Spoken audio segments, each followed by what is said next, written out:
In Birmingham, Alabama, a 72-year-old retired nurse was about to discover that the daughter she'd sacrificed everything for had been planning the cruelest humiliation of her life. What started as a simple family dinner took a devastating turn when 3 words shattered 2 decades of unconditional love and support. Maggie Thompson had no idea that her quiet response to those words would trigger the most expensive lesson in respect her children would ever receive. I never imagined that the woman who used to hold my hand crossing busy streets would one day mock the very pace that had carried me through 30 years of double shifts at Birmingham General Hospital. My name is Margaret Thompson, but everyone calls me Maggie, and I'm about to tell you how my daughter's cruelty became her greatest teacher. Before we jump back in, tell us where you're tuning in from, and if this story touches you, make sure you're subscribed, because tomorrow, I've saved something extra special for you. The late afternoon sun streaming through the kitchen windows of my ranch-style home on Maple Street felt different that Tuesday in March. I'd been living in this house for 28 years, ever since my late husband Frank and I moved here when the kids were still in elementary school. The mortgage had been paid off for over a decade, but more importantly, this house held every memory of raising 3 children as a single mother after Frank's heart attack when he was just 45. I was standing at the stove, stirring a pot of my famous chicken and dumplings, when I heard the familiar sound of my daughter Rebecca's SUV pulling into the driveway. At 42, Rebecca had grown into the kind of woman who commanded attention wherever she went. As a successful real estate agent in Birmingham's most exclusive neighborhoods, she'd cultivated an image of polished perfection that extended from her highlighted blonde hair to her designer handbags. Behind the wheel of her latest luxury vehicle, she looked like success incarnate, and I couldn't help but feel proud every time I saw her. What I didn't know that evening was that Rebecca had spent the drive over rehearsing the words that would change everything between us forever. My son Michael pulled up just minutes later in his pickup truck, still wearing his construction supervisor uniform with dirt under his fingernails from the job site. At 38, Michael had inherited his father's work ethic and my stubborn streak, building a small but respected construction company that employed 15 local workers. Unlike his sister, Michael had never moved far from the neighborhood where we'd raised him, choosing to buy a modest home just 6 blocks away so his 2 young sons could walk to the same elementary school he'd attended. The youngest of my children, Sarah, arrived last as usual, jogging up the front steps with the boundless energy that had characterized her since childhood. At 35, she worked as a physical therapist at the rehabilitation center downtown, and her naturally curly red hair bounced as she moved with the quick, efficient gait of someone accustomed to helping people regain their mobility. She'd always been my most considerate child, the one who remembered birthdays without prompting and called just to check how I was feeling. As we gathered around the dining room table that Frank had built with his own hands 40 years ago, I felt the familiar warmth of having my family together under one roof. The conversation flowed easily as it always did, covering Michael's latest construction projects, Sarah's patient's progress, and Rebecca's recent success closing a $1 million home sale in Mountain Brook. I listened with the satisfied contentment of a mother who'd watched her children grow into capable, successful adults. I'd started these weekly family dinners 5 years ago after my retirement from Birmingham General, where I'd worked the night shift in the cardiac intensive care unit for 3 decades. Those had been hard years, especially after Frank died, when I'd come home exhausted at 7 in the morning only to get the kids ready for school, manage homework, attend every baseball game and school play, then try to catch a few hours of sleep before heading back to the hospital. Preparing and narrating this story took us a lot of time, so if you are enjoying it, subscribe to our channel. It means a lot to us. Now, back to the story. But watching my children around that table, seeing how well they'd turned out, made every sacrifice feel worthwhile. What I couldn't see that evening was how my children's perceptions of those sacrifices had shifted over the years. To them, my frugal habits had become embarrassing quirks. My careful budgeting had transformed into what they saw as unnecessary penny pinching. My modest lifestyle choices, born from years of making every dollar stretch to cover 3 growing children's needs, now seemed to them like stubbornness rather than wisdom. After dinner, as had become our tradition, I suggested we take a walk around the neighborhood.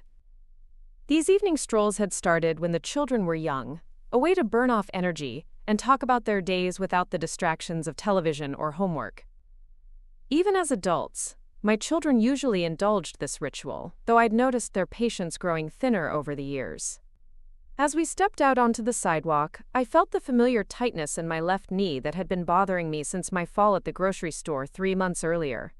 The doctor had said it was a minor sprain that would heal with time and rest, but at 72, healing took longer than it used to.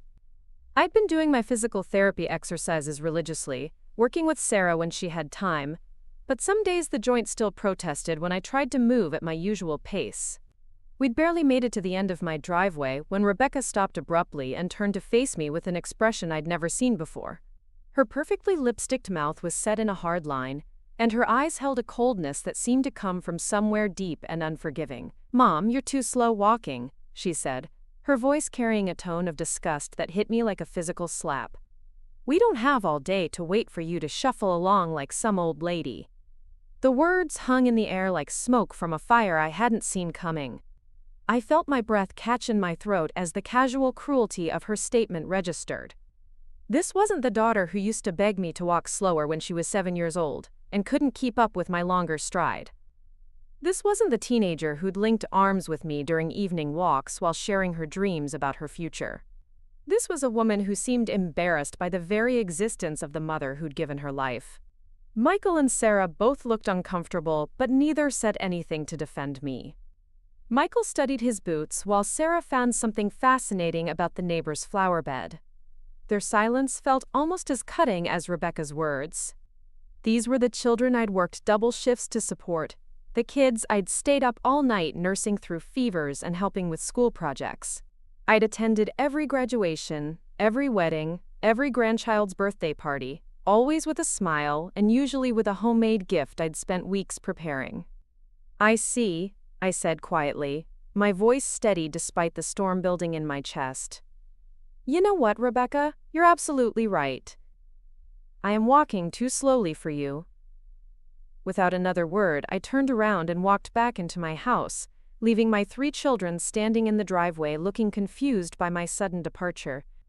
I closed the front door gently behind me and stood in my foyer, surrounded by decades of family photographs that suddenly seemed to mock me with their images of happier times.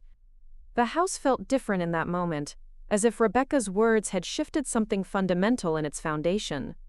This was the same living room where I'd rocked each of my babies to sleep, the same kitchen where I'd packed thousands of school lunches, the same hallway where I'd hung their honor roll certificates and prom pictures. But now it felt like a museum of unappreciated devotion, a monument to a mother's love that had apparently become more burden than blessing to the recipients. I walked slowly to my bedroom, feeling every one of my 72 years in a way I hadn't just minutes earlier. In my closet, behind the winter coats I rarely needed in Alabama's mild climate, sat a small fireproof safe that held my most important documents. Inside that safe, among my birth certificate and Frank's life insurance papers, was a folder I hadn't touched in over a year. The folder contained statements for 3 separate savings accounts I'd maintained at First National Bank of Birmingham for the past 20 years. Each account bore the name of one of my children, and each contained money I'd been setting aside since they were teenagers. What had started as small deposits from my nursing paychecks had grown into substantial sums through careful investing and the compound interest that comes from decades of patient saving. Rebecca's account held $147,000, money I'd originally intended for her wedding, but had continued growing when she'd opted for a courthouse ceremony 15 years ago. Michael's account contained $132,000, funds I'd hoped might help him expand his construction business or buy a larger home for his growing family. Sarah's account held $155,000, the largest because I'd started saving earliest for my youngest and had always worried about her gentle nature leaving her financially vulnerable. These accounts represented more than money. They were the physical manifestation of every overtime shift I'd picked up, every vacation I'd skipped, every luxury I'd denied myself so I could provide security for my children's futures. I'd planned to surprise them with these gifts for their upcoming birthdays, imagining their joy and gratitude when they realized how their mother had been quietly building their financial freedom. But sitting on my bed that evening, still hearing the echo of Rebecca's contemptuous words, I began to see these accounts differently. They weren't gifts anymore. They were evidence of a pattern I'd been too loving to recognize until that moment. I thought about Rebecca's million-dollar real estate sales and her designer wardrobe, funded by commissions from helping wealthy families find their dream homes. Yet she'd never once offered to help with my grocery bills or suggested we hire someone to help with my yard work. I remembered Michael's successful construction business and his comfortable lifestyle, built with skills I'd paid to develop through trade school tuition and tool purchases when he was starting out. But when my kitchen faucet started leaking last month, I'd fixed it myself rather than ask him to spare an hour on the weekend. Sarah's gentle nature had always made her seem like the most caring of my children, but I realized her consideration extended mainly to her patients at work. She'd never noticed that I'd been walking more carefully lately, never asked if I needed help with the heavier housework, never suggested that maybe a 72-year-old woman shouldn't be climbing ladders to clean gutters. The more I thought about it, the more I realized that Rebecca's cruel comment wasn't an isolated incident. It was the culmination of years of gradual dismissal, a growing sense from all three of my children that their mother had become more obligation than person. They visited for dinner because it was expected, not because they valued my company. They tolerated my walking pace rather than adjusting theirs to accommodate mine.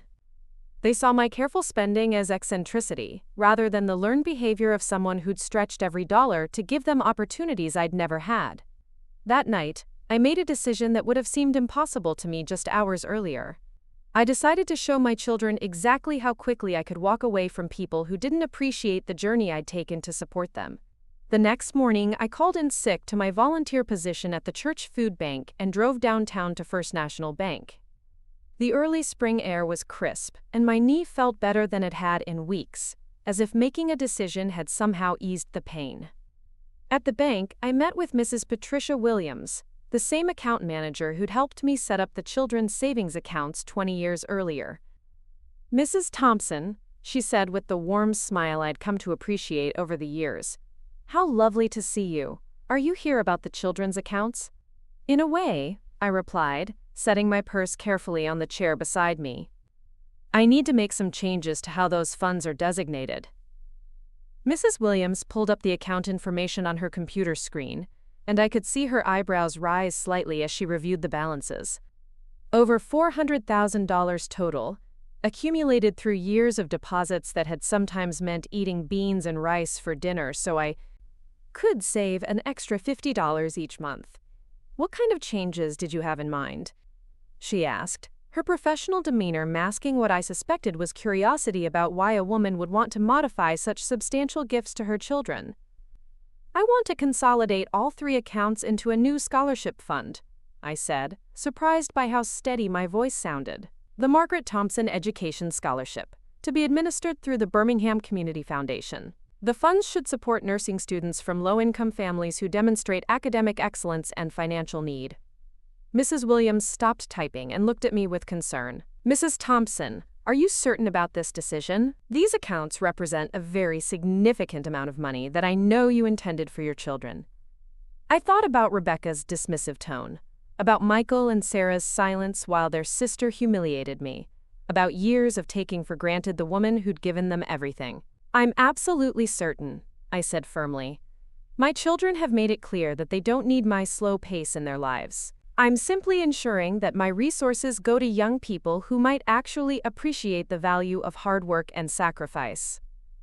The paperwork took nearly 2 hours to complete, but when I walked out of that bank, I felt lighter than I had in years. The money that had represented my children's security now represented something larger.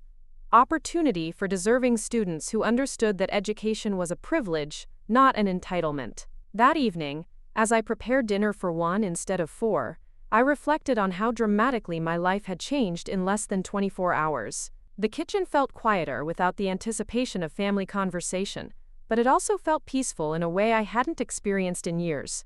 I wasn't cooking to impress or please anyone but myself. I wasn't watching the clock to ensure everything was ready when my children arrived. I was simply a woman making herself a meal, taking exactly as much time as she needed, moving at exactly the pace that felt comfortable. As I sat down to eat my simple dinner of grilled chicken and vegetables, I realized that Rebecca had been right about one thing. I had been walking too slowly for them. But what she'd failed to understand was that the problem wasn't my pace. The problem was that we were no longer walking in the same direction. I was walking toward a future where kindness mattered more than convenience, where respect was given regardless of age or ability, where family meant lifting each other up rather than tearing each other down. My children, it seemed, were walking towards something else entirely. The phone rang 3 times that evening, but I didn't answer. I could see from the caller ID that it was Rebecca, probably wondering why I hadn't called to schedule our next family dinner. Let her wonder, I thought. Some questions are better answered through actions than words. As I prepared for bed that night, I looked out my bedroom window at the street where I'd taught my children to ride bikes, where we'd drawn hopscotch squares with chalk, where we'd taken countless evening walks while they chattered about their days. Tomorrow I would walk these same streets, but I would walk alone, at my own pace, with my dignity intact and my future finally my own to determine. The woman who'd sacrificed everything for her children's happiness was gone. In her place stood someone who understood that true love sometimes means refusing to enable disrespect, even when that disrespect comes from the people you love most in the world. My daughter had told me I was too slow walking. She was about to discover just how quickly I could walk away from people who mistook kindness for weakness and generosity for obligation. The real journey was just beginning, and this time I would set the pace. The silence in my house stretched into its 3rd day when I finally decided to clean out Frank's old desk in the spare bedroom.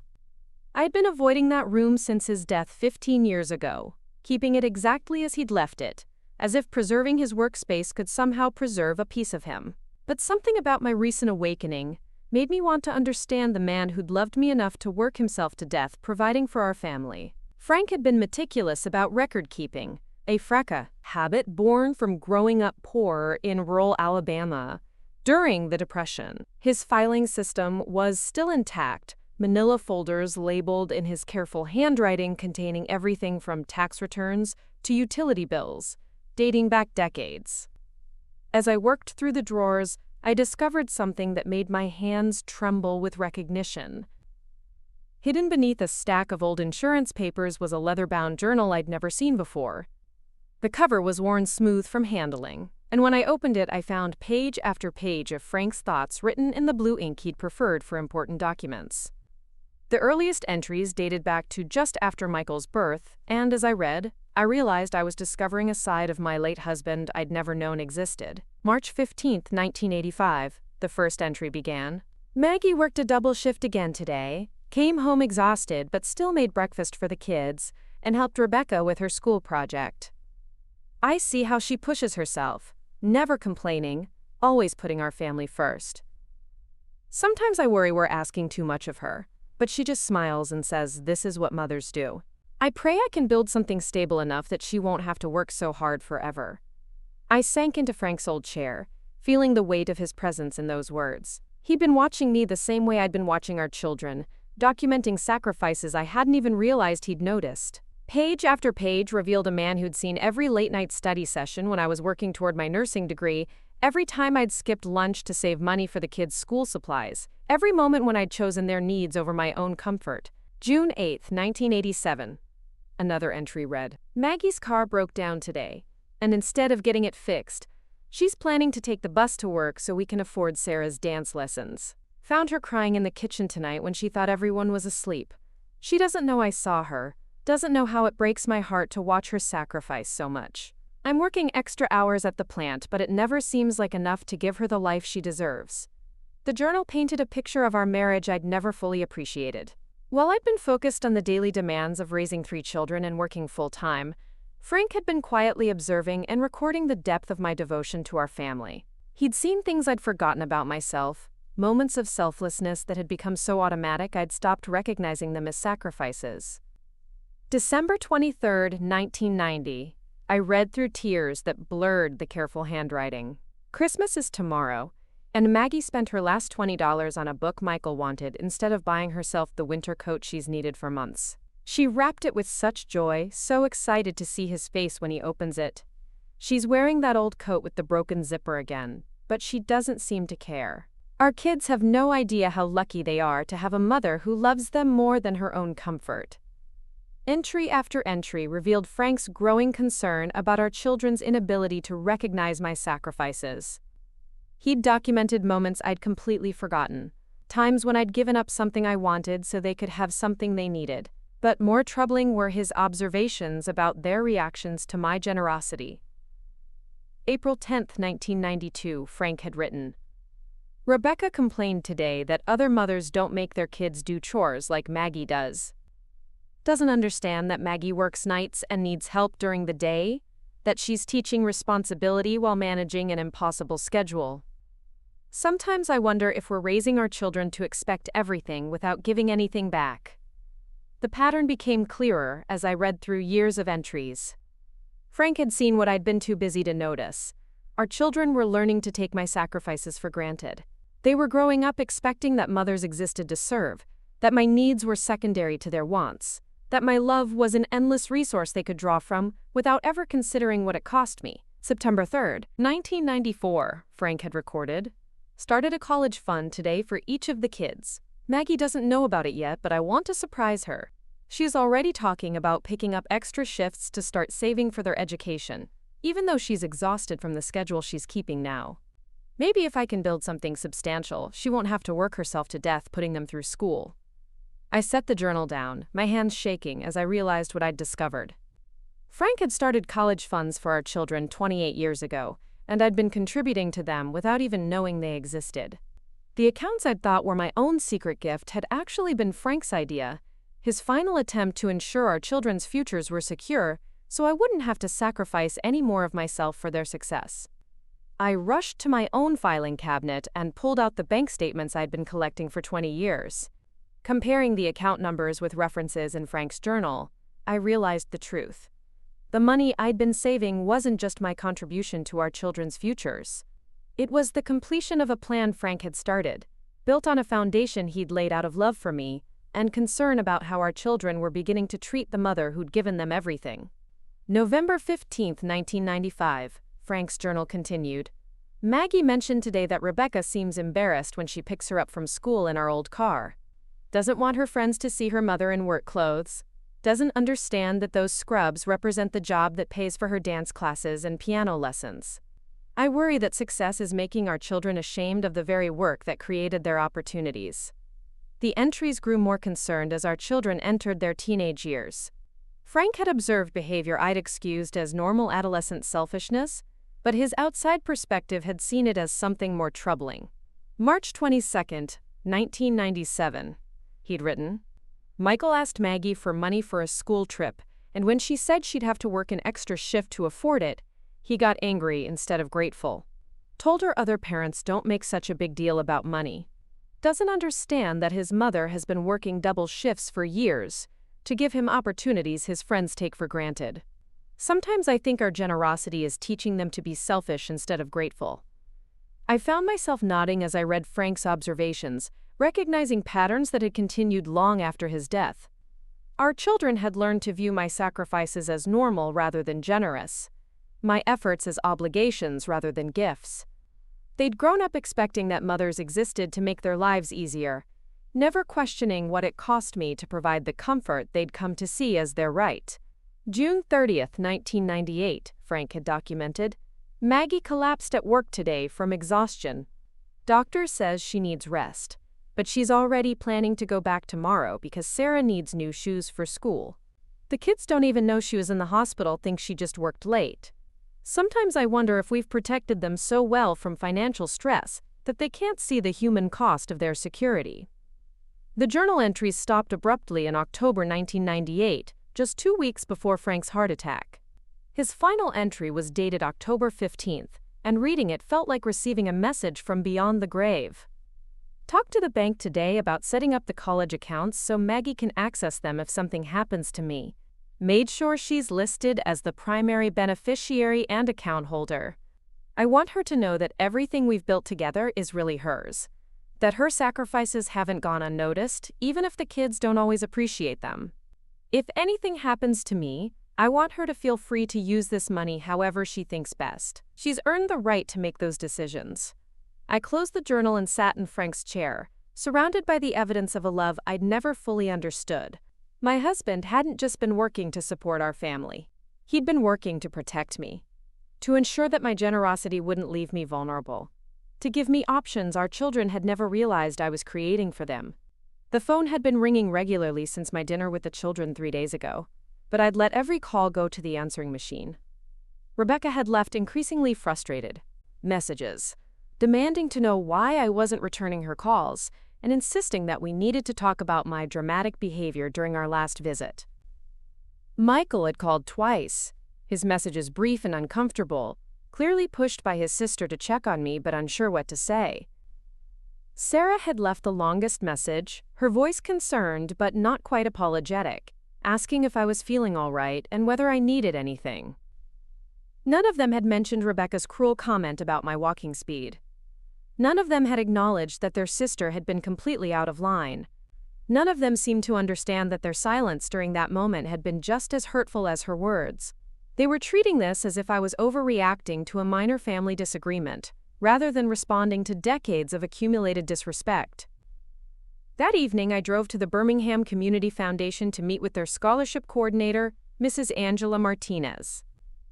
The foundation occupied a beautiful historic building downtown, and Mrs. Martinez's office was filled with photographs of scholarship recipients from previous years. Young faces smiled from graduation pictures, many of them the first in their families to attend college, all of them made possible by donors who understood the transformative power of education. "Mrs. Thompson," Mrs. Martinez said warmly as I settled into the chair across from her desk, "I have to say, your proposed scholarship fund is one of the most generous we've received this year.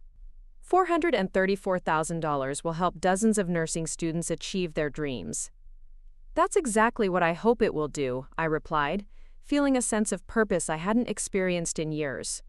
"I want this money to go to students who understand that education is a privilege, not an entitlement. Young people who are willing to work hard for their opportunities, rather than expecting them to be handed over without effort or appreciation." Mrs. Martinez reviewed the scholarship criteria I'd outlined. Recipients had to demonstrate financial need, maintain a 3.5 GPA, and complete community service hours each semester. They also had to write an essay about a time when someone's sacrifice had made a difference in their life, and how they plan to honor that sacrifice through their nursing career. "These requirements will certainly ensure that we're supporting students who understand the value of what they're receiving," Mrs. Martinez noted.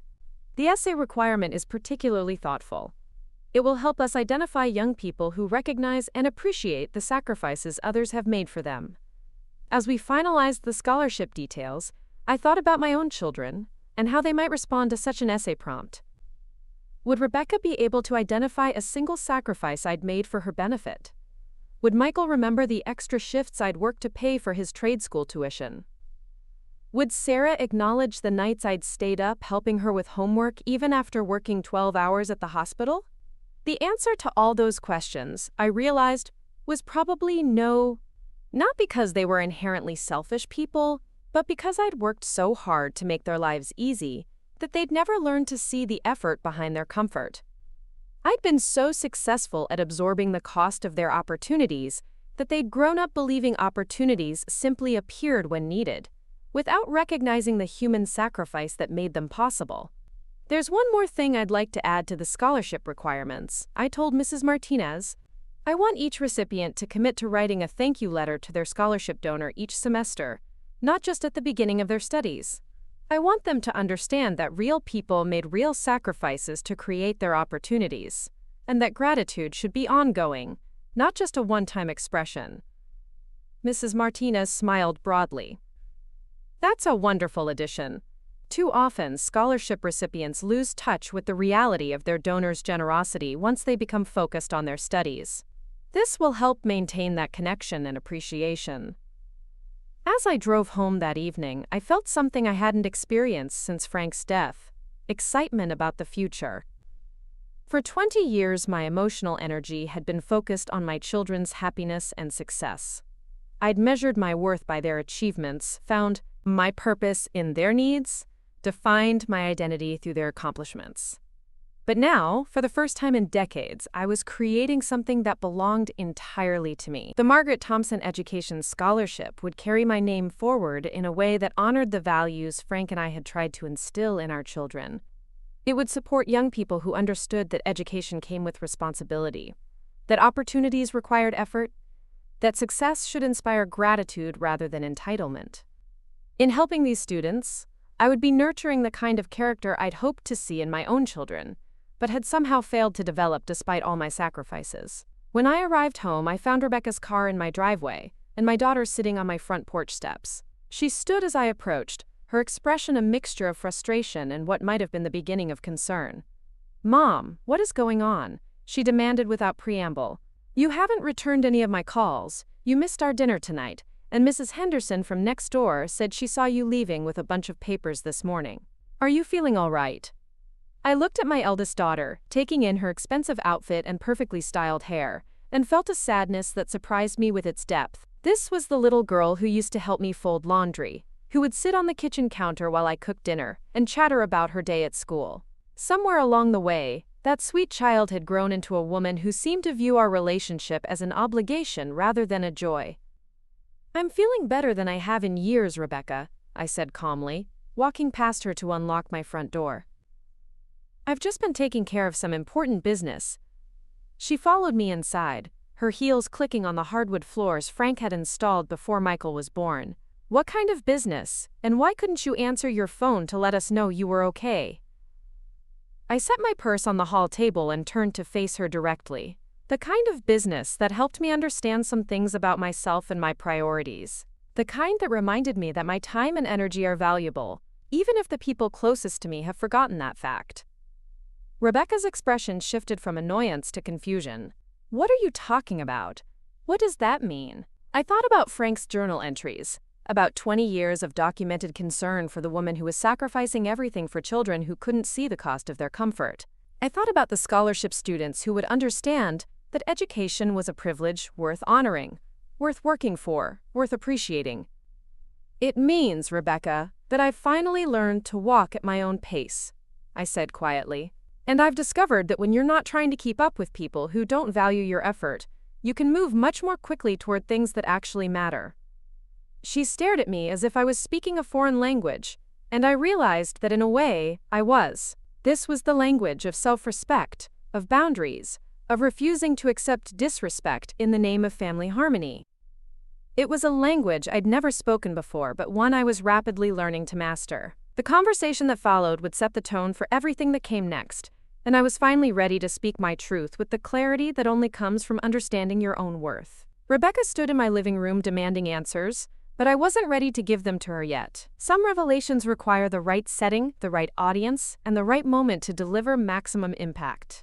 I'd learned this lesson from 30 years of nursing, where timing could mean the difference between a patient accepting difficult news or falling apart completely. "I think we should wait for your brother and sister," I said calmly, settling into Frank's old recliner with the dignity of someone who finally understood her own worth. "What I have to share concerns all three of you equally." Rebecca's frustration was palpable as she paced my living room like a caged animal. "Mom, you're being ridiculous. Just tell me what's going on." "Michael and Sarah don't need to be involved in every conversation we have." The irony of her statement wasn't lost on me. For 20 years, she'd made sure I wasn't involved in most family conversations, organizing gatherings without consulting me, making plans that conveniently forgot to include their mother. But now that she needed information, suddenly family meetings were inconvenient. "Call them," I said simply. "Tell them to be here tomorrow evening at 6 o'clock. Tell them I have something important to discuss that affects all of their futures." Something in my tone must have finally penetrated her self-centered concern because Rebecca stopped pacing and really looked at me for the first time since she'd arrived. What she saw in my face made her take a step backward. "Mom, you're scaring me. Are you sick? Is this about your health?" I almost laughed at the assumption.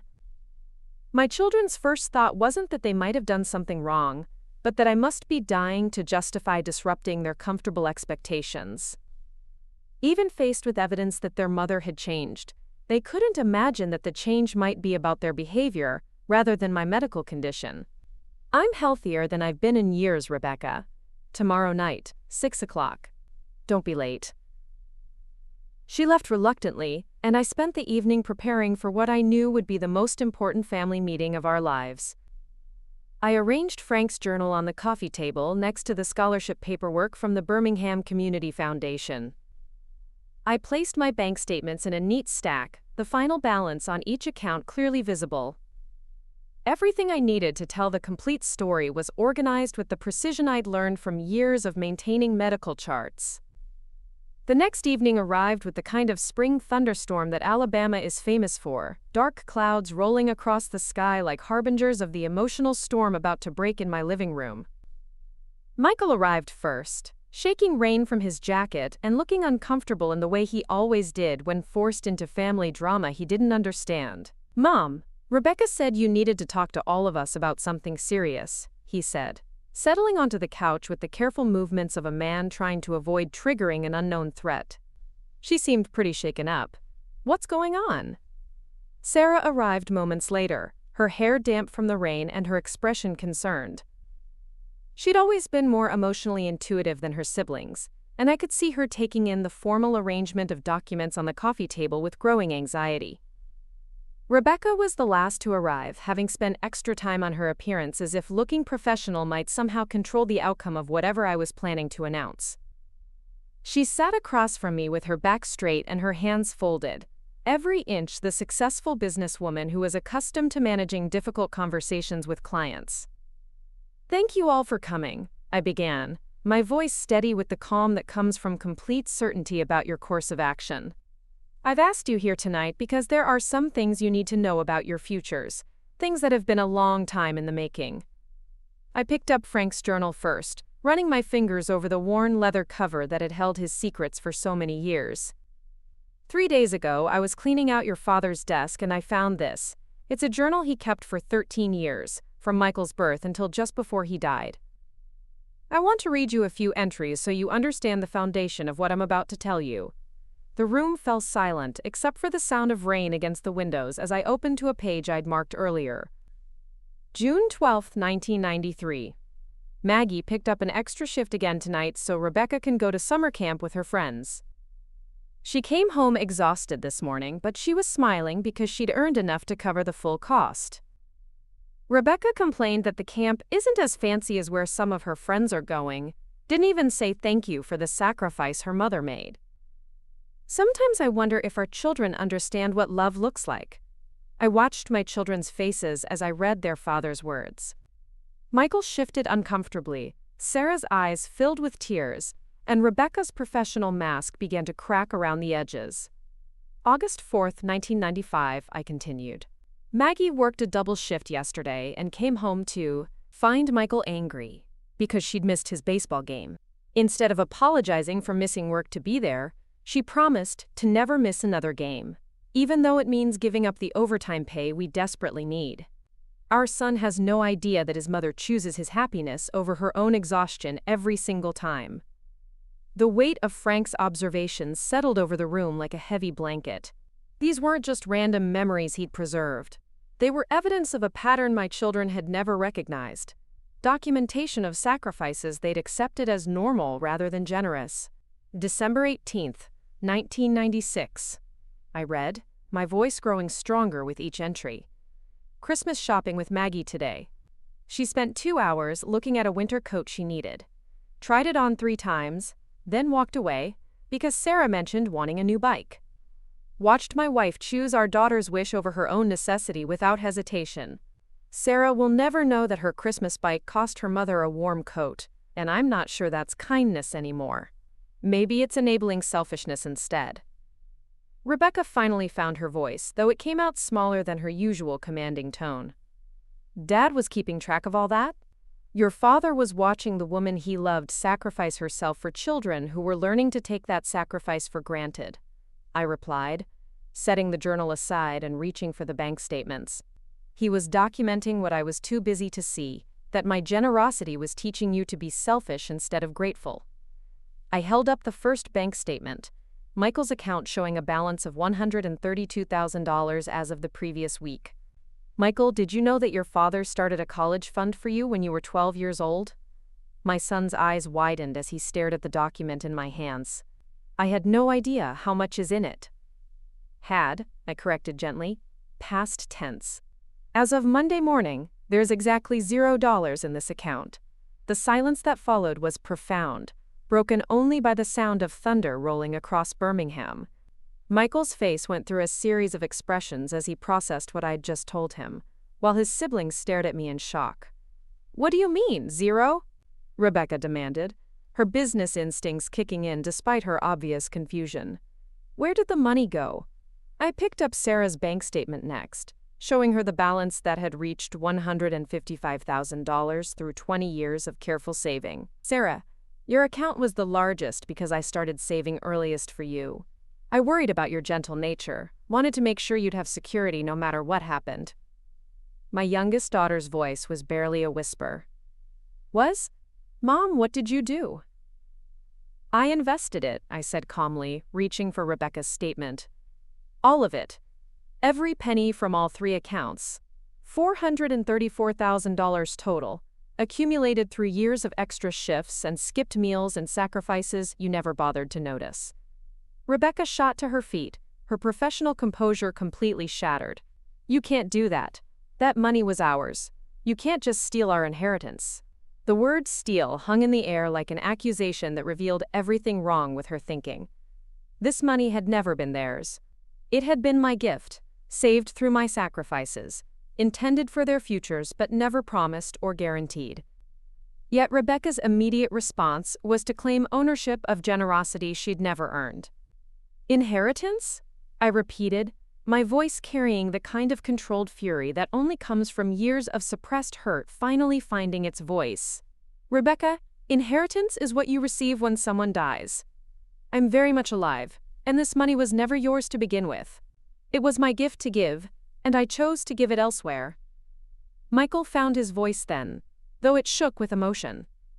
"Mom, where did you put it? What investment?" I reached for the scholarship paperwork from the Birmingham Community Foundation, spreading the documents across the coffee table where all three of my children could see them clearly. "The Margaret Thompson Education Scholarship Fund. It will provide nursing school scholarships for deserving students from low-income families who demonstrate academic excellence, financial need, and most importantly, genuine appreciation for the sacrifices others make on their behalf." The room exploded into chaos as all three of my children began talking at once. Rebecca was demanding to know how I could be so vindictive, Michael was asking if this decision was permanent, and Sarah was crying while trying to understand why I'd done something so drastic. Their voices overlapped in a cacophony of shock, anger, and disbelief that filled my living room with the sound of consequences finally arriving. "Enough," I said sharply, using the voice I'd perfected during 30 years of managing crisis situations in the cardiac unit. "You will sit down, you will listen, and you will hear what your father knew but never lived long enough to tell you directly." They fell silent, perhaps finally recognizing that the quiet, accommodating mother they'd taken for granted had been replaced by someone with boundaries and expectations. 3 days ago, Rebecca told me I was walking too slowly for her convenience. I began, my voice steady as granite. "She said we didn't have all day to wait for me to shuffle along like some old lady." Her words. Her choice. Her complete disrespect for the woman who'd given her everything. I turned to Michael and Sarah, both of whom were staring at their hands in shame. "And you two said nothing. You stood there while your sister humiliated your mother, and you chose her cruelty over my dignity. You chose family loyalty to the aggressor, instead of protection for the victim." Sarah's voice was thick with tears when she finally spoke. "Mom, I'm so sorry. I should have said something. I should have defended you." "Yes, you should have," I agreed, feeling no need to soften the truth to protect their feelings. "But you didn't, just like you've spent 20 years, not noticing how your mother arranged her entire life around your needs, not acknowledging the sacrifices that created your opportunities, not expressing gratitude for generosity you learned to see as obligation." I picked up Frank's journal again, turning to an entry from near the end of his life. March 3, 1998. Maggie mentioned today that none of the kids remembered her birthday last week. She wasn't complaining, just sad, in that quiet way she gets when she's been hurt, but doesn't want to burden anyone with her feelings. Made her a cake myself and told her I'd always remember what matters. Wish I could teach our children to do the same. The entry hit Michael like a physical blow. I forgot your birthday? You've forgotten a lot of things, Michael. You've forgotten that mothers are people with feelings, that kindness deserves recognition, that sacrifice should inspire gratitude instead of expectation. You've forgotten that respect flows both ways in healthy families. Rebecca had been silent for several minutes, but now she found her voice again, though it carried a desperate edge that hadn't been there before. Mom, this is insane. You can't just give away our college money because your feelings got hurt. We need that money. I have investments, business opportunities that require capital. Michael's business could expand with that kind of backing. Sarah could buy a house, start planning for retirement. Her words revealed exactly why I'd made the right decision. Even now, faced with evidence of their lifetime of taking me for granted, Rebecca's first concern was still the money she'd expected to receive. Not the mother she'd disrespected, not the relationships she'd damaged, not the hurt she'd caused. Just the financial impact of consequences she'd never imagined might apply to her. You need that money? I repeated, standing up and walking to the window where I could see the rain washing the streets clean. Rebecca, you made over $200,000 in real estate commissions last year. Michael, your construction business is the most successful in this part of Jefferson County. Sarah, you have a stable career with excellent benefits and job security. None of you need this money. You want it, but you don't need it. I turned back to face them, feeling the power that comes from complete moral clarity. Do you know who does need it? Students like Maria Gonzalez, whose mother cleans office buildings at night to pay for her daughter's prereq courses at Jefferson State. Students like James Patterson, who's working 3 part-time jobs while maintaining a 3.8 GPA because he understands that education is a privilege, not a right. Students who write thank you letters for every scholarship they receive because they know that real people made real sacrifices to create their opportunities. The comparison was devastating because it was accurate. My children had grown up expecting educational opportunities to simply appear when needed, never questioning who paid for them or why they deserved such generosity. They'd learned to take for granted what these scholarship students would cherish and protect. The first 5 Margaret Thompson scholarships were awarded this week, I continued, returning to my chair with the satisfaction of someone who'd finally found the right use for her resources. 5 young people who will graduate debt-free and begin their nursing careers with gratitude instead of entitlement. They'll write me letters every semester, not because they have to, but because they understand that someone they've never met chose to invest in their futures. Michael's voice was hollow when he finally spoke. You're saying we never appreciated what you did for us. I'm saying you learned to expect what I did for you, I corrected. There's a difference between appreciation and expectation. Appreciation acknowledges sacrifice and responds with gratitude. Expectation assumes sacrifice is automatic and responds with demand for more.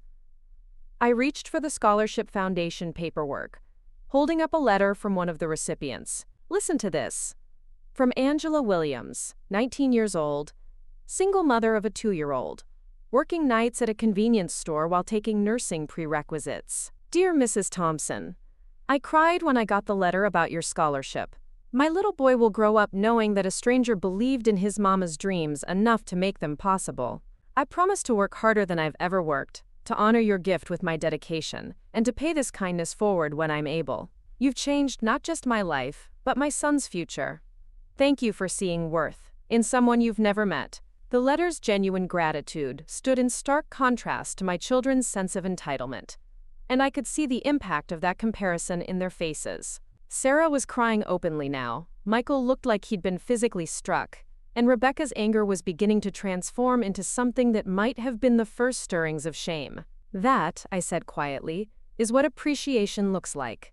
That is what your father and I hoped we were teaching you through our sacrifices. That is what we never received, despite 20 years of putting your needs before our own. Thunder crashed overhead, as if nature itself was punctuating the gravity of the moment. My children sat in the wreckage of their expectations, finally forced to confront the gap between what they'd received and what they'd given back. So what happens now? Rebecca asked, her voice smaller than I'd heard it since she was a child. I looked at my 3 children, seeing them clearly for perhaps the first time in years, not as extensions of myself or reflections of my worth as a mother, but as adults who'd made choices that revealed their character. Adults who would now have to live with the consequences of treating kindness as weakness and generosity as obligation. Now, I said with the calm certainty of someone who'd finally learned to walk at her own pace, you learn what it means to earn things instead of expecting them. You learn what it feels like when sacrifice isn't automatically appreciated. And hopefully you learn to become the kind of people your father and I tried to raise you to be. The storm outside was beginning to pass, but the one in my living room was just getting started. My children would have to weather the consequences of their choices, and I would finally be free to invest my time and energy in people who understood the value of what they received. For the first time in 20 years, I was walking toward a future where my worth wasn't measured by others' willingness to appreciate my sacrifices. And I discovered that when you stop trying to keep pace with people who don't value your effort, you can move surprisingly quickly toward the life you actually deserve. The silence that followed my revelation stretched like a taut wire, ready to snap. Rebecca was the first to recover from the shock, her business training kicking in as she tried to regain control of a situation that had spiraled completely beyond her expectations. "This is temporary insanity," she declared, standing up and beginning to pace again. "Mom, you've obviously been under tremendous stress since Dad died, and you're not thinking clearly. We can fix this. I'll call my attorney tomorrow morning, and we'll find a way to reverse this decision before you do any more damage to our family's financial security." The casual dismissal of my mental competency was so typical of Rebecca's approach to problems that didn't fit her worldview that I almost smiled. When faced with evidence that someone disagreed with her priorities, her first instinct was to question their sanity, rather than examine her own behavior. "Rebecca," I said calmly, "I had a complete psychological evaluation done last week as part of the scholarship fund setup. Dr. Patricia Chen at UAB confirmed that I'm of sound mind and fully capable of making my own financial decisions. The Birmingham Community Foundation required this documentation specifically to prevent the kind of legal challenges you're already planning." My daughter's face went pale as she realized I'd anticipated her strategy. "You planned this. You've been planning this for weeks." "I've been planning this for 3 days," I corrected. "Ever since you told me I was too slow walking for your convenience." That was the moment I realized that all the sacrifices your father and I made hadn't taught you the values we'd hoped to instill. They'd taught you to expect sacrifices from others without offering any appreciation in return. Michael finally found his voice, though it came out strained and uncertain. "Mom, I know Rebecca was out of line the other night, but don't you think this is a pretty extreme response? You're talking about almost $500,000. That's money you saved for us over 20 years. "Money I saved for the people I thought you were," I replied, feeling the weight of Frank's journal in my hands. "Money I saved for children who would grow up to be grateful, generous, and kind. Children who would understand that family means supporting each other, not just expecting support from the person who gave birth to you." I opened the journal to another marked passage, one I'd saved for this moment. Frank wrote this on December 23, 1997. "Christmas Eve tomorrow. And I've been watching our kids interact with Maggie all week. They're polite, but it's the kind of politeness you show to hired help, not to the woman who's devoted her life to their happiness. They accept her service without acknowledging her sacrifice, take her generosity without offering any in return. I worry that we've loved them so much we've forgotten to teach them how to love others." Sarah's voice was barely a whisper when she spoke. "We weren't that bad, were we? I mean, we were just kids." "You were kids 20 years ago, Sarah. You're 35 now, and last week you stood silently while your sister humiliated your mother in public. When do you stop being just kids and start being responsible for your own choices?" The question hung in the air like an indictment none of them could answer. I watched my children grapple with the uncomfortable reality that their behavior as adults had revealed character flaws they'd never been forced to confront before. Over the next few days, each of my children responded to the crisis in ways that perfectly illustrated why I'd made the right decision. Rebecca immediately began a campaign to portray me as an unstable elderly woman who'd been manipulated by unscrupulous charity administrators. She called my neighbors, former colleagues from the hospital, even Pastor Williams from our church, trying to build a case for my mental incompetence. What she discovered instead was a community that had been watching our family dynamics for years with growing concern. Mrs. Eleanor Phillips, my next-door neighbor of 15 years, told Rebecca bluntly that she'd always wondered how such a kind woman had raised such selfish children. Nurse supervisor Janet Martinez from Birmingham General mentioned that she'd often worried about how I was being treated by my family during the years when I'd work extra shifts to pay for their various activities and expenses. Pastor Williams's response was particularly devastating to Rebecca's narrative. He told her that he'd been counseling me for months about setting healthy boundaries with adult children, who seemed to view their mother as an automatic source of financial and emotional support, without offering anything in return. He described my decision to redirect my resources toward grateful recipients as a healthy step toward self-respect, rather than a sign of mental decline. Michael's response was different but equally revealing. Instead of attacking my competency, he tried to appeal to my emotions through guilt and manipulation. He brought his 2 young sons to visit, clearly hoping that my love for my grandchildren would override my determination to maintain the boundaries I'd finally established. "The boys have been asking about college savings," Michael said during his carefully orchestrated visit.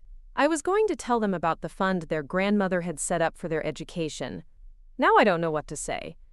The attempt to use my grandchildren as leverage was particularly painful because it revealed how thoroughly Michael misunderstood both my motivations and my character. He assumed that threatening my relationship with his children would force me to reconsider my decision, never imagining that using grandchildren as pawns was exactly the kind of manipulative behavior that had led to this situation in the first place. "You can tell them that their grandmother believes education should be earned through hard work and appreciation rather than expected as an automatic inheritance," I replied evenly. "You can tell them that if they grow up to be grateful, respectful people who understand the value of sacrifice, they'll find ways to pay for their education just like millions of other young people do every year." Michael's face reddened with frustration. "So you're punishing my innocent children for something their father supposedly did wrong?" "I'm not punishing anyone, Michael. I'm redirecting my resources toward people who will appreciate them. Your children aren't entitled to their grandmother's money any more than you were entitled to your mother's sacrifices. The difference is that there's still time to teach them the values you never learned." The conversation with Michael revealed another uncomfortable truth about my children's attitudes toward money and family obligation. They'd grown up assuming that financial support flowed automatically from parents to children, never questioning whether that support was earned or deserved. The idea that generosity might be conditional on behavior was foreign to them, because I'd never imposed such conditions before. Sarah's approach was the most heartbreaking, because it came closest to genuine remorse without quite reaching actual accountability. She came to visit 3 days after the family meeting, bringing a bouquet of flowers from the grocery store and tears that seemed authentic in their pain. "Mom, I've been thinking about what you said, and I realize I haven't been the daughter I should have been," she began, settling onto my couch with the careful movements of someone approaching a wounded animal. "I know I should have stood up for you when Rebecca was being cruel, and I'm truly sorry for my silence." For a moment, I felt my resolve softening. Sarah had always been my most sensitive child, the one who seemed most capable of empathy and growth. But as she continued talking, I realized that even her apology revealed a fundamental misunderstanding of the situation. "I want to make things right between us," she continued. "I know you're hurt, and I want to find a way to heal our relationship so we can go back to being the close family we used to be."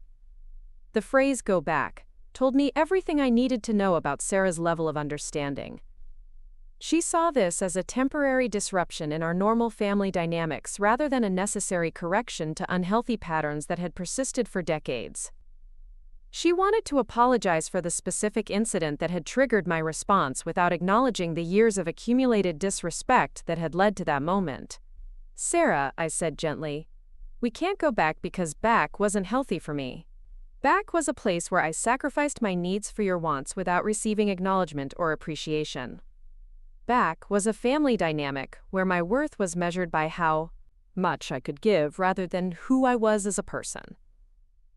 My youngest daughter looked genuinely confused by this response. "But Mom, we're family. Families support each other. That's what love looks like. Support flows in multiple directions in healthy families, I replied. What we had was a system where support flowed in one direction only, from me to all of you, without any consideration for what I might need in return. That's not love, Sarah. That's exploitation disguised as family obligation. The conversation with Sarah crystallized something important for me about the difference between genuine change and performative apology. She was sorry that her actions had consequences she didn't like, but she wasn't yet ready to examine the underlying attitudes that had created those actions in the first place. Meanwhile, the Birmingham Community Foundation had begun announcing the first Margaret Thompson scholarship recipients, and the local media picked up the story as a heartwarming example of community philanthropy. The Birmingham News ran a feature article about my decision to redirect my retirement savings toward nursing education, complete with interviews from grateful students and their families. Reading about my scholarship fund in the newspaper felt surreal, like seeing my life's work validated by strangers who understood its value better than my own children did. Maria Gonzalez, the 19-year-old student whose mother cleaned office buildings, was quoted extensively about what the scholarship meant to her family's future. Her words carried a depth of gratitude that my own children had never expressed for far greater sacrifices. "Mrs. Thompson has given me something more valuable than money," Maria told the reporter. "She's given me proof that someone believes I'm worth investing in.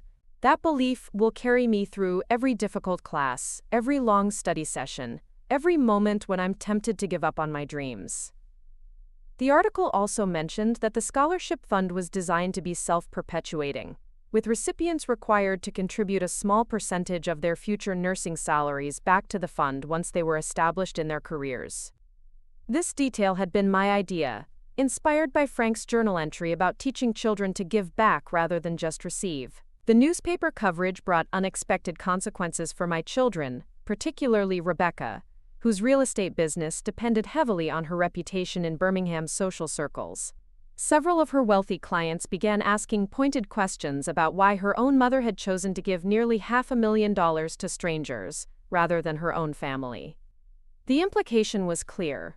If Rebecca couldn't maintain a respectful relationship with the woman who'd raised her, how could clients trust her to have their best interests at heart? Rebecca's response to this professional pressure revealed the depths of her self-centeredness.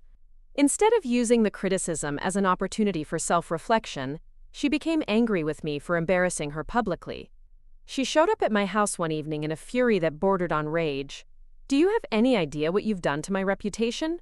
she demanded, pushing past me into the house without waiting for an invitation. "The Hendersons canceled their listing because they don't want to work with someone whose family situation is so unstable. Mrs. Williams asked me at the country club if I was the daughter who drove her mother to give away her inheritance to strangers." The fact that Rebecca was more concerned about her professional image than the relationship with her mother spoke volumes about her priorities. Even now, faced with community judgment about her character, she couldn't see past her own self-interest to consider whether that judgment might be accurate. "Your reputation is based on your character, Rebecca," I replied calmly. "If your clients are questioning your character based on how you treat your mother, perhaps the problem isn't my decision to redirect my resources. Perhaps the problem is your behavior toward the woman who sacrificed everything to give you the opportunities that made your success possible." "This is vindictive and cruel," she shot back. "You're destroying our family over a single comment I made when I was frustrated and tired." The reduction of 20 years of accumulated disrespect to quote, "a single comment" revealed how thoroughly Rebecca had missed the point of everything I'd tried to explain. She still saw this as an overreaction to one isolated incident rather than a natural consequence of decades of taking me for granted. "Rebecca," I said, pulling out Frank's journal and turning to a passage I'd marked specifically for this conversation. "Let me read you something your father wrote about you when you were 25 years old. Rebecca came by today asking for money to help with the down payment on her condo. When Maggie offered to work extra shifts to help, Rebecca rolled her eyes and said she didn't need Mom to be dramatic about it, just write a check. Our daughter has learned to expect financial support without feeling any emotional obligation to the woman providing it. I worry about what kind of person she's becoming." The entry was one of many that documented Rebecca's sense of entitlement from early adulthood, her casual dismissal of my efforts, her inability to connect my generosity with any sacrifice on my part. Reading it aloud forced her to confront the reality that her recent cruel comment wasn't an aberration, but part of a long-standing pattern of disrespect. "That's not fair," she protested, though her voice lacked conviction. "You're judging me based on old journal entries from someone who's been dead for 15 years. I'm judging you based on a lifetime of evidence that you've never learned to appreciate what you've received or acknowledge what it costs the people who provided it," I corrected. "Your father was documenting the same behavior I've been experiencing for decades. The only difference is that he's not here anymore to hope you'll eventually grow out of it." As autumn arrived in Birmingham, the first semester reports for my scholarship recipients began arriving in the mail. Each letter was a reminder of why I'd made the right choice, filled with updates on their academic progress, descriptions of their clinical experiences, and expressions of gratitude that felt genuine rather than obligatory. Angela Williams, the young single mother, had made the dean's list in her first semester while working part-time at the hospital, where I'd spent 30 years of my career. Her letter included a photograph of her 2-year-old son wearing a toy stethoscope, along with a note that he'd announced he wanted to be a nurse, like the nice lady who was helping his mama go to school. James Patterson, the young man working 3 jobs to pay for his education, wrote about how the scholarship had allowed him to reduce his work hours and focus more intensively on his studies. His grades had improved dramatically, and he'd been selected for a competitive clinical placement that would enhance his future career prospects. Each letter reinforced my conviction that resources invested in grateful recipients multiplied in value far beyond their monetary worth. These young people weren't just using my money to pay for school. They were transforming that investment into better futures for themselves, their families, and eventually the patients they would serve throughout their careers. In contrast, my children's responses to the consequences of their behavior had revealed character flaws that money could never fix. Rebecca remained focused on her professional embarrassment rather than her personal growth. Michael continued trying to manipulate me through emotional leverage, rather than examining his own attitudes toward family obligations. Sarah expressed regret about specific actions, without demonstrating understanding of the deeper patterns those actions represented. The holidays approached with an uncertainty that would have been impossible for me to imagine just months earlier. For 20 years, I'd hosted Christmas dinner, spending weeks preparing elaborate meals and thoughtful gifts, while my children arrived with store-bought desserts and modest presents that suggested little thought or planning. I'd told myself their presence was gift enough, but now I understood that arrangement had been another example of unequal investment disguised as family tradition. This year would be different. This year I would spend Christmas Day volunteering at the hospital where I'd worked for 30 years, serving holiday meals to patients who couldn't go home to their families. This year my time and energy would go to people who would appreciate the gift of someone caring enough to spend their holiday making sure they weren't alone. The decision to break with family Christmas tradition represented more than just a change in holiday plans. It represented a fundamental shift in how I understood my role in the world. I was no longer the mother whose value was measured by her willingness to sacrifice her own needs for her children's comfort. I was a woman with choices, with resources, with the power to decide how my time and energy would be spent. The transformation wasn't complete yet, but it was irreversible. My children would have to decide whether they wanted to rebuild our relationship on terms of mutual respect, or whether they preferred to maintain their distance from a mother who no longer accepted disrespect as the price of their company. Either way, I would continue walking at my own pace, toward a future where my worth wasn't determined by others' willingness to appreciate my sacrifices. And I was discovering that when you stop trying to keep up with people who don't value your effort, you can move surprisingly quickly toward the life you actually deserve.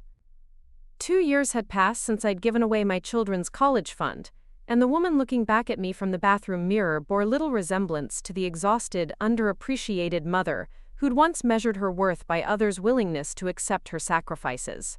At 74, I carried myself with the confidence of someone who'd finally learned that respect isn't something you earn through endless giving, but something you teach others to provide through your own self-regard. The Margaret Thompson Education Scholarship had grown beyond my wildest expectations. Word of mouth among nursing students had attracted additional donors, and the Birmingham Community Foundation had matched my initial contribution with funds from other sources. What had started as my personal response to disrespect had evolved into something larger.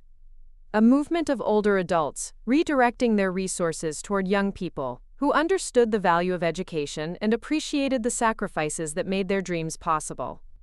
This morning marked the second annual Scholarship Awards ceremony, and I was preparing for what had become one of the most meaningful days of my year. 23 students would receive funding today, each one representing a story of determination, gratitude, and hope that stood in stark contrast to the entitlement I'd encountered in my own home. The ceremony was being held at UAB's School of Nursing, in the same auditorium where I'd attended graduation 20 years ago to watch my children receive degrees I'd helped fund through countless extra shifts. Today felt different. Today I would be celebrating young people who sent thank you letters without being prompted, who understood that opportunity came with responsibility, who saw education as a privilege rather than an automatic entitlement.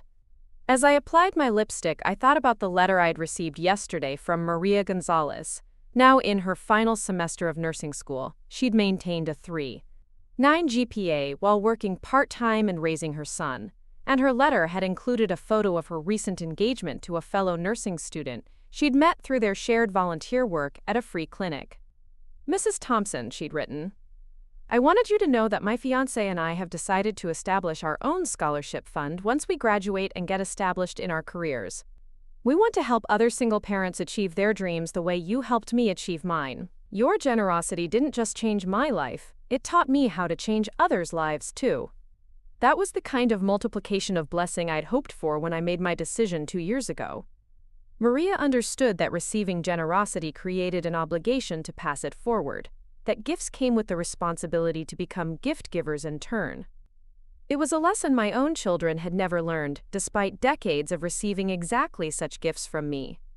The drive to UAB took me past the neighborhood where I'd raised my 3 children, past the elementary school where I'd volunteered for countless fundraisers and field trips, past the high school where I'd attended every graduation, every awards ceremony, every event that marked their academic achievements. Those memories no longer carried the sting they once had.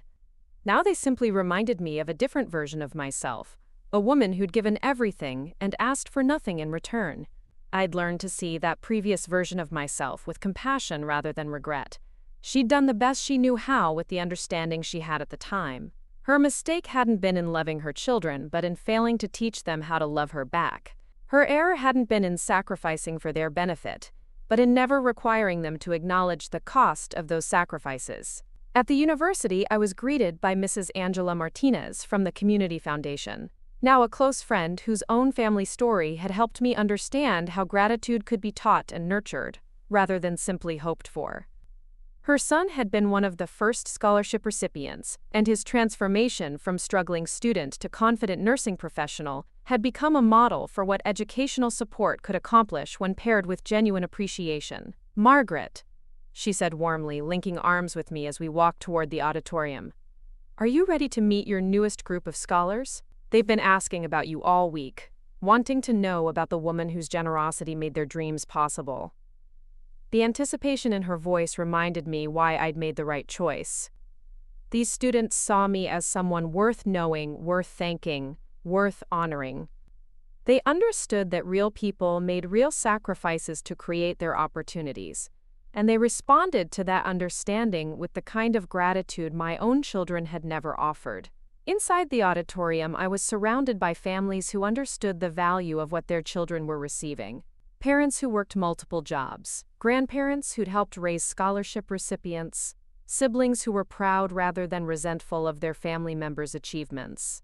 The energy in the room was electric with appreciation and hope, a stark contrast to the family dinners where my efforts had been met with polite acceptance rather than genuine enthusiasm. As I took my seat in the front row, I noticed a familiar figure entering from the side door. Sarah, my youngest daughter, stood near the back of the auditorium, her face uncertain but determined. Our eyes met across the room, and she offered a small wave that carried years of regret and what might have been the beginning of understanding. We hadn't spoken in 6 months, not since our last difficult conversation, where she'd tried once again to convince me to forgive and forget the patterns that had led to my decision. That conversation had ended with her leaving in frustration, unable to comprehend why I couldn't simply return to the relationship dynamics that had existed before her siblings' cruelty had finally pushed me past my breaking point. Seeing her here, at an event celebrating the recipients of resources she'd once assumed would be hers, suggested something had shifted in her perspective. I nodded acknowledgement but kept my attention focused on the ceremony about to begin. Whatever Sarah's presence meant, it wouldn't change the reality of what I'd built in the absence of her family's appreciation. The ceremony proceeded with the kind of heartfelt emotion that comes from genuine gratitude meeting genuine generosity. Student after student took the stage to accept their awards, each one offering brief remarks about what the scholarship meant to their futures. Unlike the obligatory thank you cards my children had reluctantly written for Christmas and birthday gifts, these expressions of appreciation carried the weight of real understanding.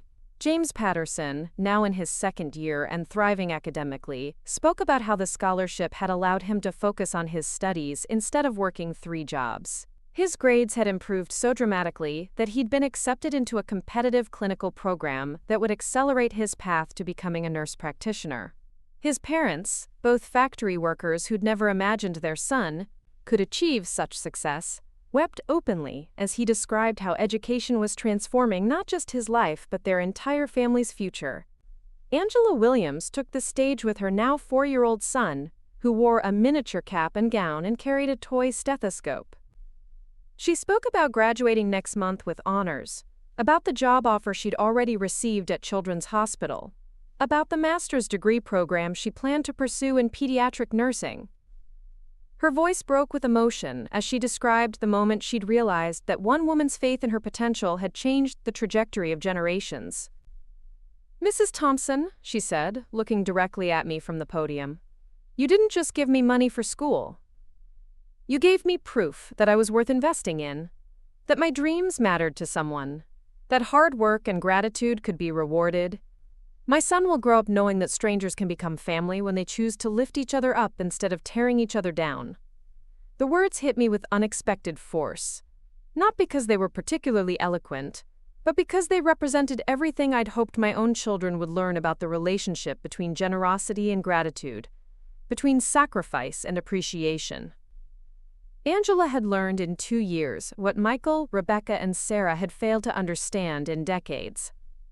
After the ceremony, as I mingled with scholarship families and shared stories about their academic progress and career plans, Sarah approached with the tentative steps of someone approaching sacred ground she'd previously treated as ordinary terrain. "Mom," she said quietly, "could we talk for a few minutes?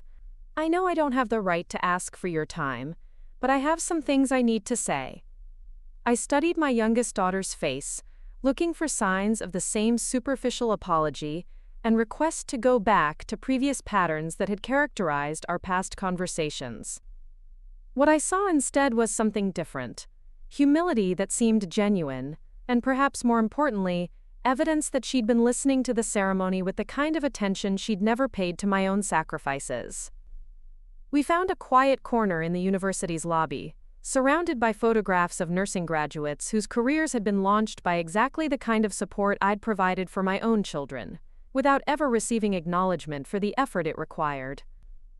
"I've been coming to these ceremonies for 6 months, Sarah began, her voice steady but weighted with emotion. "Not to bother you, but to try to understand what you saw in these students that you couldn't find in us. I wanted to see what grateful children looked like, since apparently I'd never been one." The admission was more honest than any conversation we'd had since the college fund revelation. Sarah had spent time observing appreciation in action, comparing the scholarship recipients' responses to generosity with her own family's history of taking such generosity for granted. "What I saw," she continued, "was young people who understood that someone else's sacrifice made their success possible. I saw families who celebrated not just the achievement, but the person who made the achievement possible. I saw what I should have been all along, and wasn't." I remained silent, allowing her to continue without interruption. This was the kind of self-reflection I'd hoped might eventually emerge from the consequences of my decision, though I'd stopped expecting it after months of defensiveness and blame shifting from all 3 of my children. I can't undo 20 years of taking you for granted, Sarah said, tears beginning to flow down her cheeks. I can't go back and thank you properly for all the extra shifts you worked, all the sacrifices you made, all the times you put our needs before your own comfort. But I can tell you that I finally understand what love actually looks like, and it looks like what you did for us for decades without getting anything back. The apology was different from her previous attempts because it acknowledged the pattern rather than focusing on isolated incidents. She was recognizing years of accumulated thoughtlessness rather than trying to minimize the impact of specific moments of cruelty. I don't expect forgiveness, she continued. I don't expect you to restore our relationship to what it was before, because what it was before wasn't healthy for you. I just wanted you to know that your decision taught me something important about respect and gratitude that I should have learned decades ago. I looked at my youngest daughter, seeing perhaps for the first time in years, the sweet child who'd once helped me fold laundry and chattered about her day while I prepared dinner. That child was still there, buried under years of learned entitlement but not completely lost. Sarah, I said gently, what would you do differently if we started over? The question seemed to surprise her, as if she'd expected rejection rather than possibility. I would ask about your needs instead of just assuming you'd meet mine. I would express gratitude for your efforts, instead of treating them as automatic. I would defend you when others criticized you, instead of staying silent to avoid conflict.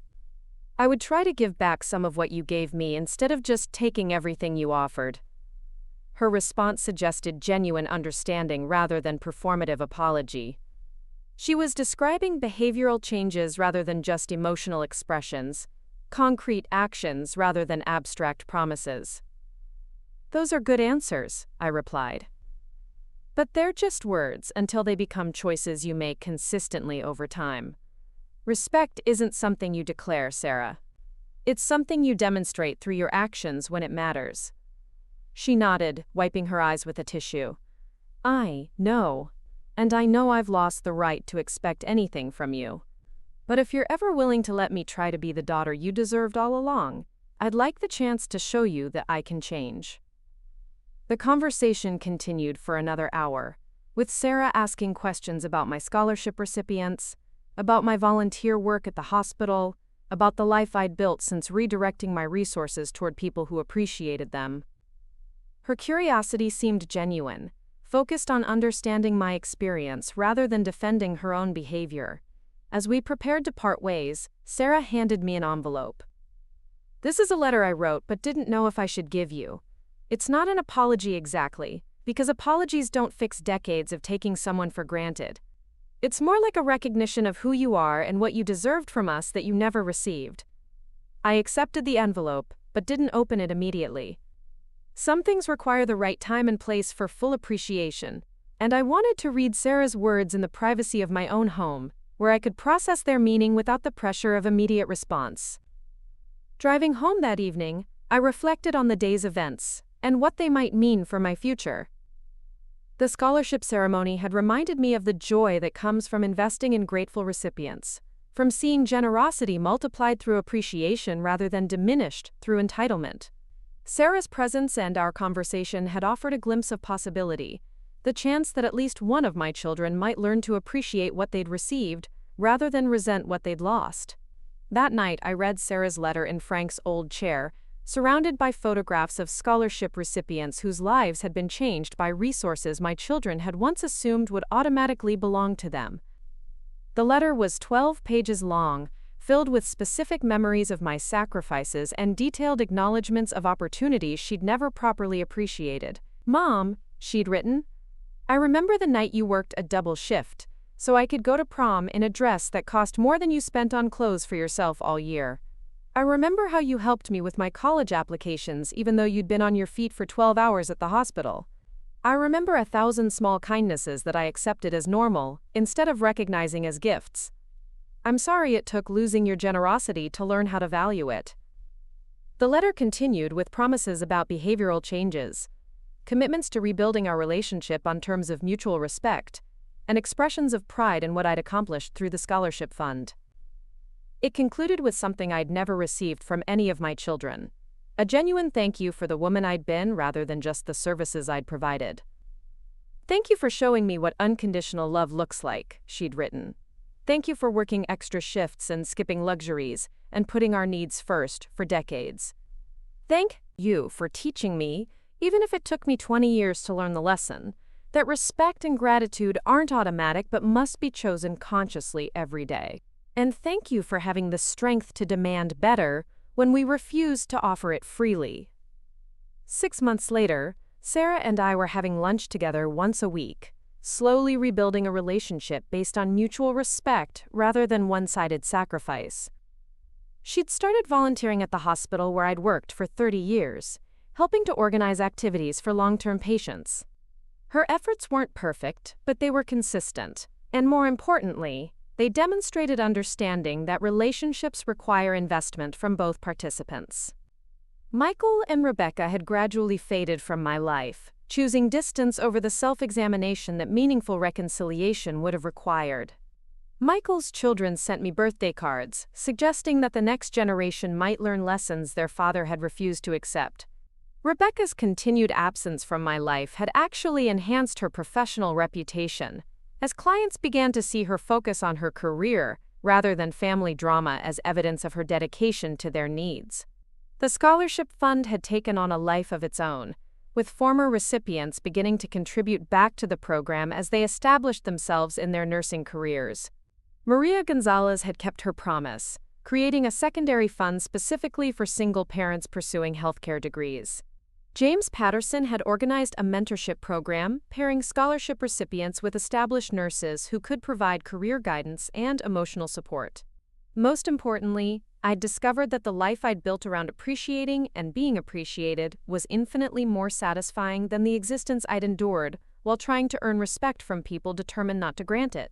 My days were filled with purpose, my relationships were built on mutual regard, and my resources were invested in multiplication rather than black holes of entitlement. Standing in my garden this spring morning, tending flowers that Frank and I had planted together decades ago, I thought about the journey that had brought me to this place of peace and purpose.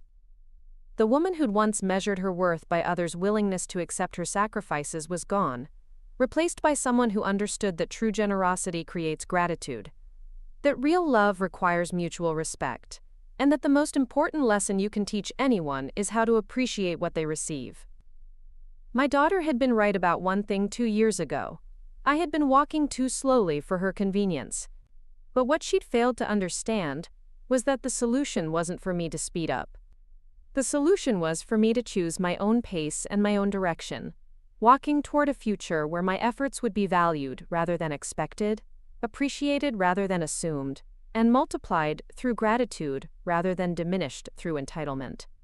And in that future, surrounded by people who understood the value of what they received, I discovered that I could move remarkably quickly toward the life I'd always deserved but had never demanded.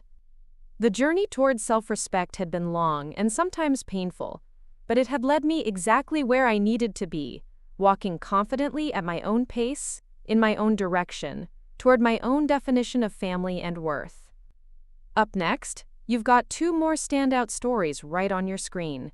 If this one hit the mark, you won't want to pass these up. Just click and check them out.